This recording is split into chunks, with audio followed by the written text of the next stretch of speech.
My name is Alma Penrose, and I turned 87 years old last Thursday. I spent the day alone. No balloons. No candles. No calls. Just me. A small cupcake with a grocery store sticker still on the bottom, and a candle I lit myself in my tiny rented apartment above a laundromat in Dover, Delaware. It wasn't always like this. There were years I spent baking 3-layer cakes for my son Graham's birthdays, sewing his Halloween costumes from scratch, even working 2 nursing jobs to make sure he had everything I never did growing up. I used to tell people, my boy's gonna grow up to be better than me. And for a while I believed he had. Until I saw the photo. That day, I opened my Facebook account, the one my old neighbor's daughter helped me set up, and there it was. A picture of Graham and his wife, Justine, dressed in fine silk, sipping champagne under golden chandeliers. Dinner at the Fairmont Grand, St. Lucia. #blessed, #vacation mode. I stared at it, breath caught in my chest. There were 4 wine glasses on their table. Empty dessert plates. And a note from the caption. Treating ourselves this week. We deserve it. I zoomed in. On the corner of the receipt tucked by the plate was something I never expected to see. My name. More specifically, my pension account number. It was barely visible, written in Graham's lazy, half-slanted handwriting. Probably used to process the wire transfer for their treat-yourself getaway. I sat still for a long time. Not angry. Not hurt. Just numb. Because this wasn't just a vacation. It was my money. My last savings, which I had let Graham temporarily manage when I fell behind on my rent last year. He'd promised, "Don't worry, Mom. I'll protect it better than the bank." That account held over 42 years of nursing shifts, cold coffee breaks, missed holidays, forgotten birthdays. And now it had paid for Justine's spa treatments and a beachfront view. I closed the laptop. Then I took a photo of that screen with my old flip phone and whispered, I kept the receipts. What they didn't know, what they'd never imagined, was that I had been quietly watching for a long time. I'd suspected things.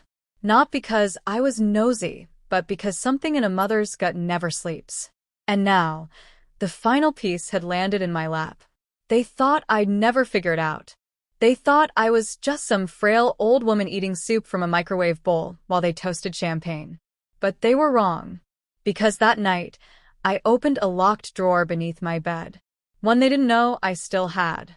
And inside was a notebook. A list. A plan. Every date. Every lie. Every dollar.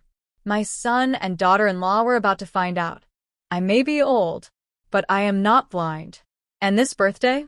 It was the beginning of something they'd never see coming. It started small, little things that didn't feel quite right. The year I turned 84, Graham began helping me manage my bills. It seemed harmless at first. He said the online banking system confused me, and I didn't argue. He offered to streamline my pension deposits into a joint account, just to keep it all safe, and I nodded, grateful for the help. He had always been a charmer. From a time he was little, he knew how to smile his way out of trouble. And Justine, his wife, was as polished and calculating as a tax attorney in a courtroom. I remember when she first shook my hand. Her grip was cold, her nails perfect. She looked at me like I was a relic, something to tolerate. Still, I trusted them. That trust died slowly. Like the day I asked for $100 to repair my microwave and Justine told me, "Oh, Alma, don't worry about that. We'll send you something from our garage." A week later, they dropped off a dented toaster oven. I tried not to think too hard about it. I convinced myself they were just busy. Maybe overwhelmed. Maybe they forgot how I used to pack 2 jobs into a day just so Graham could take violin lessons and go to college debt-free. Then came the day I needed new glasses. I called Graham, politely, like always. "Baby, I think I need to go to the optometrist again. My vision's gotten blurry." "Mom," he said, exasperated. "We just got you those glasses, 5 years ago?" "3, I corrected gently. There was silence. Then a sigh. "Okay, we'll see what we can do." I never heard back. Instead, Justine sent me an Amazon link for magnifying reading glasses, cheap and fast. That was the first time I sat on my bed and wondered, is this how I raised him? I began taking notes. Not because I was planning anything yet, but because I didn't want to forget. I jotted things on receipts, napkins, the backs of envelopes. March 15th, called about groceries. They said they were in Paris. Asked if I could figure something out. June 1st, no response on my birthday. They posted pictures of dinner in D.C.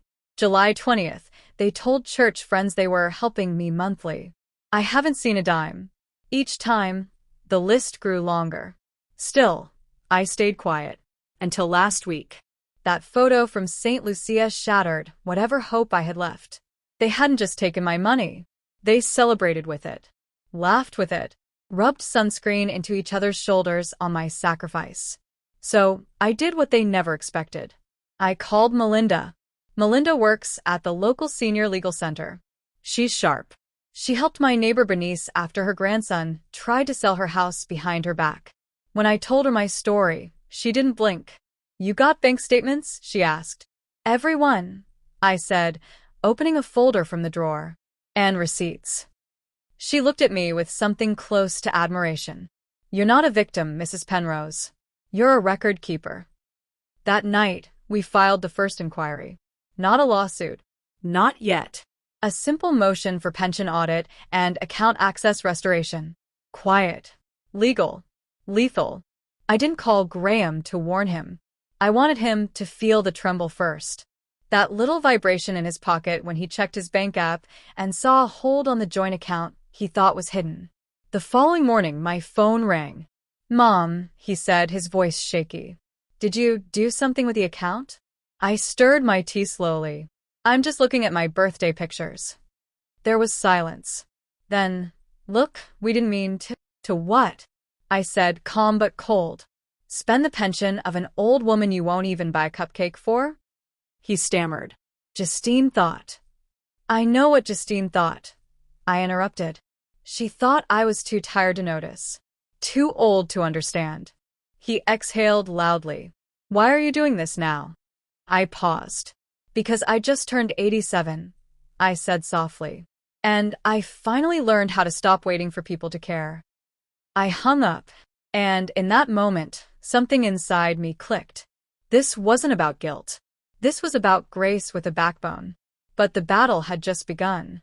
Because Graham wasn't going to sit quietly. And the next time I saw Justine, she wasn't holding champagne. She was holding papers. 3 days after our last call, I was standing at the sink rinsing out a chipped mug when there was a sharp knock at my door. I dried my hands slowly and shuffled over, expecting it to be the mailman or the neighbor's teenage son collecting recycling money. But when I opened the door, I froze. Justine, wearing heels that didn't belong on this side of town, and sunglasses too large for the weather. She held a stiff manila envelope against her chest like a weapon. "Alma," she said with a forced smile, "we need to talk." I didn't invite her in. I simply stepped aside and let the hallway speak for itself. A cracked wallpaper, a sagging floorboard, the smell of laundry detergent from downstairs. She looked around like she'd never been there before. "You've been busy," she said, walking straight to the kitchen table. "Filing complaints, calling lawyers, freezing accounts." I said nothing. She slid the envelope across the table. I looked down and recognized the legal letterhead. "This is a petition," she said. "Graham and I are requesting financial guardianship due to your deteriorating mental capacity." My body went cold. She smiled sweetly. "It's not personal. We're just concerned. You've been forgetting things, making poor decisions. It's time we step in and protect you from yourself." I wanted to scream, but instead, I sat slowly in the chair and looked her dead in the eyes. "Do you know what it feels like to work for 42 years, never missing a single week, and then be told you can't be trusted with your own money?" She blinked, caught off guard. I leaned forward. "I have every receipt, every message, every screenshot of you booking spa days under my pension fund. And now you want to take what's left of me? Not out of love, but out of greed." She leaned back, crossing her arms. "We're doing this for your own good, Alma. You're not well." "You're right," I said, my voice soft. I wasn't well, but now I am. Because now I see you. She didn't reply. Instead, she stood, left the envelope on the table and walked out. I waited until the door clicked shut. Then I called Melinda. Within hours, we had countersigned an emergency legal response, denying the guardianship request and filing a motion of our own, intentional misrepresentation and elder coercion. It turned out Justine had underestimated me. The photos, the email trails, even the forged wire instruction with my pension account, all preserved. Melinda said it best. You didn't just keep receipts. You kept evidence. We filed everything with the State Elder Protection Unit. Meanwhile, Graham went silent. No calls. No texts. Nothing. But silence didn't mean surrender. Because the next blow came from my building manager. Miss Penrose, he said, fidgeting with his clipboard, I got a letter from the landlord. They're terminating your lease. New owners took over the property. Said the building's going luxury. All tenants must vacate in 30 days. I was stunned. New owners. He nodded. Real Estate LLC. Bought it last week. Something called GP Holdings. I didn't even need to ask. Graham Penrose. It wasn't enough for them to take my money. Now, they wanted to take my roof. But what they didn't know, what they never bothered to ask, was that I had already moved my real assets elsewhere. Weeks before, while reviewing statements with Melinda, we discovered an insurance policy that had been in my name since 1974. An overlooked cash-out value. It wasn't huge, but with a smart advisor, I used it to invest in a quiet piece of land just outside of town. 4 acres. Fenced. With a cottage and enough room for a small garden. I signed the deed the same week they were sipping wine in St. Lucia. So when they tried to kick me out, I didn't flinch. I packed my boxes in peace.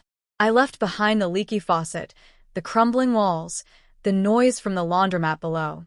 And I moved into my new home. No fanfare, just freedom. But I wasn't done yet. Because the final part of my plan had nothing to do with lawsuits or pensions or even revenge. It had to do with legacy. And Graham was about to learn that the woman he dismissed as weak was building something far bigger than anything he could ever control. The cottage sat quiet and tucked away, about 20 minutes outside of Dover. Wild sunflowers edged the gravel driveway, and the windows let in just enough light to make the entire place feel like it had been waiting for me. It wasn't much, but it was mine. And for the first time in years, I felt like I could breathe. The land had good bones, an old greenhouse in the back, a small barn, a creaky chicken coop long emptied. I saw potential. Not just for me, but for others like me. Women who gave everything to their families and were left with nothing but memories and Medicaid. I called it the Golden Acres Project. Melinda helped me register the name. We started small. A vision board, a budget, and a few calls to retired nurses, teachers, and widows I'd known from the senior center over the years. What if we made this place a sanctuary? I asked one night. Somewhere women can come when they're forgotten? Melinda smiled. Like a retirement retreat? No, I said. Like a comeback camp. Within a month, 3 women moved in. Mavis, 71, who'd been couch hopping since her grandson emptied her checking account. Delilah, 76, who left her daughter's home after being told she was in the way. And Lorraine, 80, who hadn't celebrated a birthday in 10 years. We shared meals, stories, laughter. We planted vegetables. We painted the barn doors yellow. We built something that was part garden, part healing, part rebellion. Every day I documented it all, photos, journals, notes. Then I started a blog. The Golden Granny Files. It wasn't flashy. Just tales of wisdom, strength, and reinvention after betrayal. I didn't use names. But people felt it. The blog spread fast. Local reporters caught wind. Then regional outlets. One morning, I opened my inbox to a message from a producer at a national talk show. Your story is inspiring. We'd love to have you on the show. I said yes. And 2 weeks later, I found myself in a crisp lavender suit, sitting under bright studio lights, telling America how I got left behind on my birthday while my son toasted champagne with my pension fund. The audience gasped. Some cried. A few stood and clapped. But the most satisfying moment? The camera panned to the live video wall behind me, showing Golden Acres, with Mavis, Delilah, and Lorraine waving at the world from our garden. When I returned to Delaware, something unexpected happened. A letter was waiting on my front step. No stamp, no name, just one word scribbled on the envelope, Mom. I opened it slowly. Inside was a folded check for $42,000 and a handwritten note in Graham's crooked handwriting. I took what wasn't mine. I spent it thinking you'd never notice. But you noticed everything. I don't deserve forgiveness. But I wanted you to know, I finally see what I did. No apology. No excuses. Just truth. I held the check for a long time. Then I set it on the kitchen counter and walked outside, where the sun was rising over the field. Graham still had a long road ahead. But me? I had already arrived. And that birthday I spent alone was the beginning of everything I never knew I needed. I didn't throw the check away. But I didn't cash it either. Because what I built on my own, without him, without pity, was worth more than any dollar sign. Still, part of me wondered, would he show up? Would he come see what I had created? And if he did, would I open the gate? It was early spring when I saw him. I was out in the garden, knees in the dirt, coaxing spinach seedlings into neat rows when a black SUV pulled up to the gate. I didn't look up right away. I thought maybe it was a local journalist again. Since the article in Delaware Life magazine, they'd been stopping by unannounced, hoping for another soundbite. But then I heard it. The car door shut. Slowly. Hesitantly. I looked up. And there he was. Graham. My only son. He looked smaller somehow. Thinner. His jaw wasn't as sharp, and his expensive coat hung looser than I remembered. His eyes scanned the property, like he was trying to understand what it had become, what I had become. He stood at the gate for a long moment before raising a hand in a wave. I stood too, dusting soil from my palms, heart pounding like it did when he was a child and had stayed out too late. But this wasn't worry. This was something else. Caution. Strength. Boundaries. I walked toward the gate slowly. When I reached it, I didn't open it. I leaned on it instead. Hi, Mom, he said. I nodded once. I didn't come to ask for anything, he added quickly. I saw the place online. The foundation. The photos. You. And I guess I didn't know where else to go. I studied him. His eyes were red-rimmed, like he hadn't slept. His pride looked thinner than his coat. Your check is still inside, I said. He blinked. You didn't cash it? No, I said. Because I didn't need your money. I needed your respect. He swallowed hard. I know. I didn't realize until it was too late. I let the silence stretch between us. The only sound was the wind brushing through the garden rows and the distant cluck of hens behind the barn. I didn't raise you to be cruel, I finally said. But you learned to be anyway. I know, he whispered. And you let Justine treat me like a broken piece of furniture, I added. When I was the reason you could even afford that furniture in the first place. His head dropped. I'm sorry, Mom, he murmured. Not just for the money. For all of it. For forgetting who you were. I looked at him. My grown son, the boy I used to carry on my hip, the man who betrayed me, and the broken figure standing in front of me now. I didn't cry. I didn't reach for the key. Instead, I said, You can't unspill milk, Graham. But you can clean the floor. He looked confused. I pointed to the community bulletin board outside the garden fence. We have projects, classes, shifts to cover. If you want to help, help. If not, don't stand in the way. I'll help, he said quickly. I nodded. Then don't come through the front, I said. Helpers enter through the side gate. Same as everyone else. He looked surprised. But then he nodded, slowly. Yes, ma'am. And just like that, he walked around. He didn't expect special treatment. Didn't ask for it. That was new. He spent the next few weeks showing up quietly. Fixing fences. Delivering mulch. planting rows of cabbage with Mavis, who didn't smile at him until day 12. Lorraine told him off more than once, and Delilah made him mop the floor when he tracked in mud. He took it. All of it. And me? I watched. From the porch, from the garden, from the distance I needed to maintain. Because forgiveness wasn't a door you swing open. It was a gate you build brick by brick, each one earned. One morning, as the sun was rising, I found him kneeling beside the greenhouse, patching a tear in the plastic siding. I handed him a thermos of coffee and said, "You were born in a storm, Graham. But it's not the storm that defines you. It's what you plant afterward." He looked up at me, eyes glassy. "I'm trying, Mom." I nodded. That's a start. But even as I turned back toward the cottage, I knew this wasn't the end. Because a letter was coming in the mail that would test everything again. From a woman I never expected to hear from. Justine. And inside that letter was something that would change everything. The envelope arrived on a Tuesday. No return address. No handwriting. Just a smooth white envelope slipped into the mailbox at the end of the gravel driveway. I might have tossed it aside if not for the weight of it. Too heavy to be junk. Too plain to be personal. I opened it at the kitchen table with my teacup still steaming beside me. Inside was a letter. Typed. Neat. "Dear Alma," it began. I paused. Only 2 people in the world called me by my first name without a title. Graham and Justine. The letter continued. "I know I'm the last person you want to hear from. I don't deserve your time, your forgiveness, or even your curiosity. But I need to say this because if I don't, I will carry it forever. I hurt you. Not by accident. Not because I was young or naive.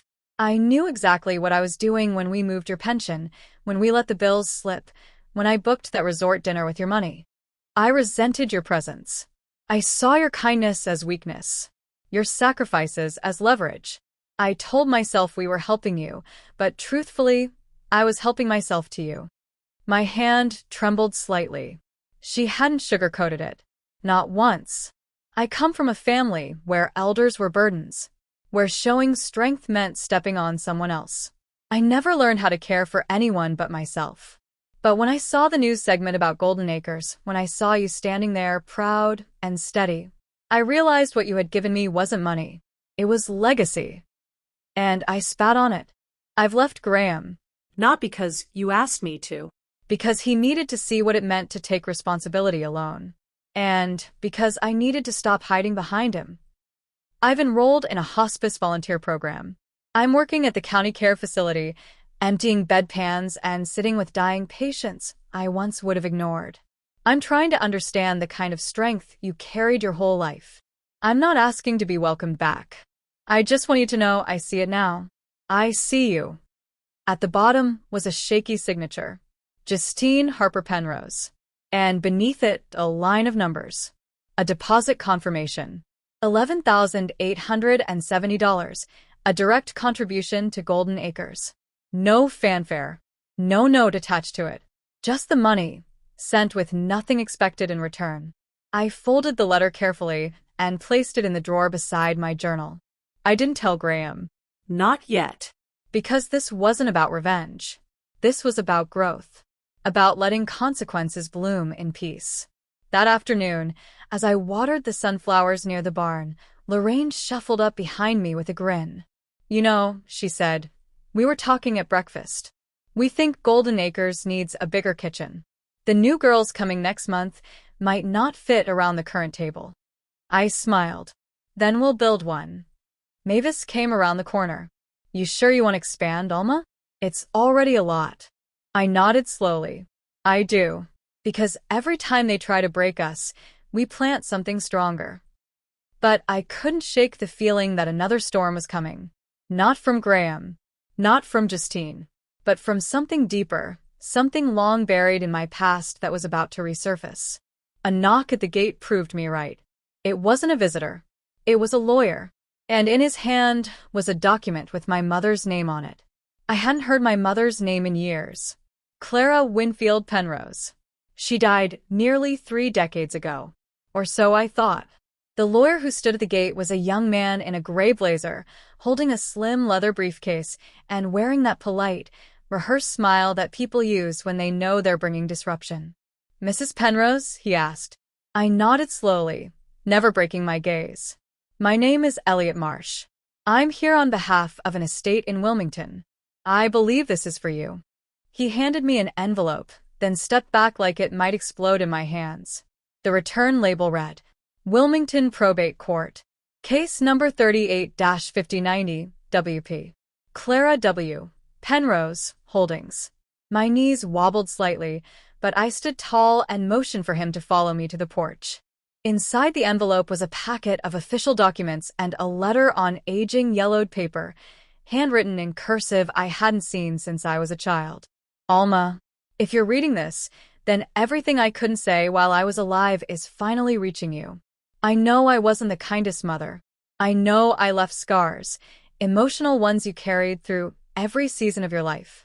But I never stopped watching you, even when we were far apart. I knew I didn't deserve your love, but I saw what you became. I saw you raise your son with more grace than I ever gave you. I saw you serve strangers with compassion I couldn't comprehend. And I saw what you built from the pain I left behind. I sold the last of my land holdings years ago and quietly placed them in a trust under your name. I wanted to do one thing right before I passed. I hope, in time, you'll forgive me. But if you can't, then let this be my apology in action." I closed my eyes, holding back tears I didn't expect. The lawyer cleared his throat. "The trust matured last month. It includes a 6-acre property outside Middletown, plus a dormant bank account valued at approximately $98,000. It's all yours."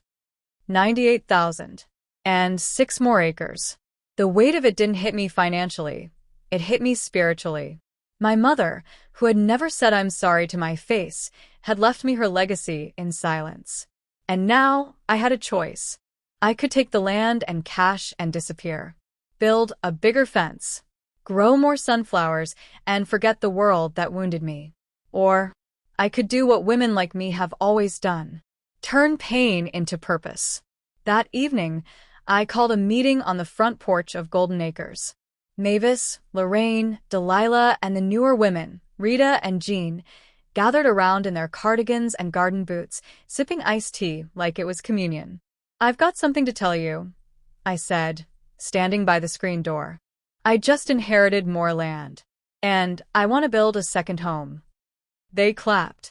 Some gasped. But then I raised my hand. Not just any home.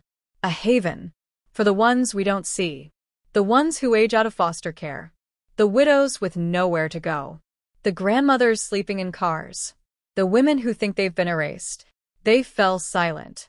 Then Mavis whispered, "You're going to start a revolution, Alma." I smiled. No. "I'm going to start a movement." The next few months passed in a blur of soil and paperwork, permits and foundations. Graham remained quietly present, working, never asking. Justine stayed away, but her monthly donations began arriving like clockwork. And then my 88th birthday came. I didn't eat alone that year. I sat at a long wooden table under lanterns, surrounded by 20 women laughing so hard their tears stained the napkins. A birthday cake, 3 layers tall, sat in front of me. Strawberry. Homemade. And just before I blew out the candles, Graham stepped behind me and gently placed something on the table. A framed photo. It was the picture of me on my 87th birthday, sitting alone with that single cupcake. "I kept the receipt too," he said softly. "To remind me who you really are." Tears blurred my vision. Not because I was sad, but because I was finally seen. Not just as someone's mother, but as Alma Penrose. A woman who rose through betrayal, planted hope in dry ground, and built something that will outlive every wound.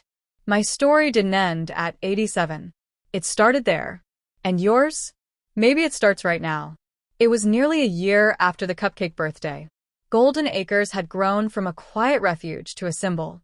We had women waitlisted from all over the East Coast, widows from Philadelphia, abandoned sisters from North Carolina, Even a 73-year-old former professor from Michigan who came with nothing but a suitcase and a PhD in brokenness.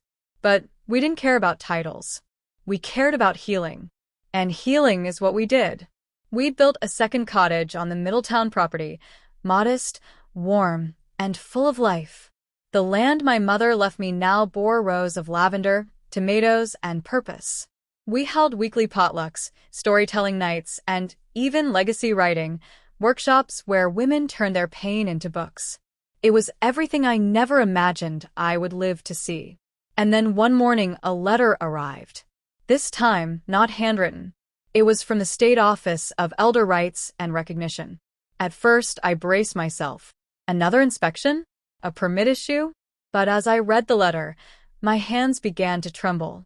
Mrs. Alma Penrose, your contributions to elder independence, financial justice, and community-based recovery have been formally reviewed. The board has voted unanimously to honor you with the Lifetime Civic Renewal Award. Your acceptance speech will be broadcast nationally during the annual service and legacy gala. There were more words, details about the ceremony, instructions, dress code. But I couldn't see them anymore. Tears blurred the page. Alma Penrose, once dumped, betrayed, and discarded, was now being honored for rising. I sat for a long time, letting the moment wash over me. Not because I needed applause, but because for the first time in 88 years, the world saw me as valuable again. I called Graham. He answered quickly now. Mom, I need a favor, I said. Anything. Get me a dress, I said. Something bold. I'm going to stand on a stage, and I want every woman watching to know we don't disappear with age. We rise. He chuckled softly. Consider it done. The gala was held in Washington, D.C. The Capitol skyline lit the evening in gold. I stepped onto the red carpet with Mavis on one side and Lorraine on the other. We didn't wobble. We walked like queens. When they called my name, the applause started before I reached the podium. As I adjusted the microphone, I looked into the audience and said, I once ate a cupcake alone on my 87th birthday. My family told me I was too old to matter, but I kept the receipts, and I kept walking. The audience fell silent. Then I continued. We aren't fragile. We aren't disposable. We are the roots beneath the tree. And when the storm comes, we hold everything together. The standing ovation lasted a full minute. But I didn't cry until I saw the message projected on the screen behind me. Honoring Alma Penrose, mother, survivor, builder of safe havens. That night, Graham took a photo of me under the gala lights and, without asking, changed his phone's lock screen to the image. I didn't say a word, because I knew what it meant. He no longer led with guilt. He led with pride. When we returned home, the women of Golden Acres greeted us with candles and flowers, singing off-key and waving handmade signs. It wasn't polished. It was perfect. Before I went to bed that night, I stood by the window of the cottage. The moon was full. The wind carried the soft laughter of women who had once been discarded, but now knew their worth. And I smiled, because I had taken betrayal and turned it into belonging. If you're watching this, and someone has ever made you feel too old, too late, too unimportant, let me tell you something. Your next chapter might be the one that saves someone else's life. So write it. Build it. Live it.